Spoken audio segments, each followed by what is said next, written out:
السلام علیکم ورحمۃ اللہ وبرکاتہ۔ آج ہم بات کریں گے حام میں دعا کرنے یا دعا مانگنے کی مختلف صورتیں اور اس کی مختلف تعبیروں کے بارے میں۔ شادی شدہ انسان حام میں دیکھے دعا مانگ رہا ہے، دلیل ہے اس کے ہاں بیٹا پیدا ہوگا۔ اگر غیر شادی شدہ انسان حام میں دیکھے دعا مانگتا ہے، دلیل ہے صاحب حاب کی دلی مراد پوری ہوگی۔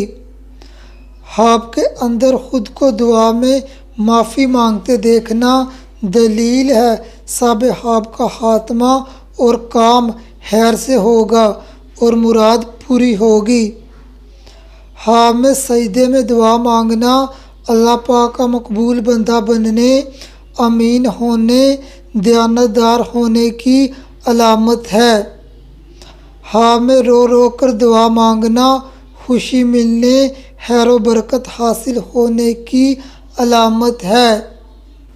حاب میں لوگوں کے لیے دعا مانگنا دلیل ہے صاحب حاب لوگوں کا خیر خواہ ہوگا اور صاحب حاب کی مراد پوری ہوگی۔ کوئی گناہوں میں مبتلا انسان حاب میں دیکھے اندھیرے میں دعا مانگتا ہے، دلیل ہے گناہوں سے توبہ کرے گا۔ غیر مسلم یہی خواب دیکھے مسلمان ہونے کی علامت ہے۔ حاب میں خاص دعا کرنا بیٹا پیدا ہونے یا مال و دولت حاصل ہونے کی علامت ہے۔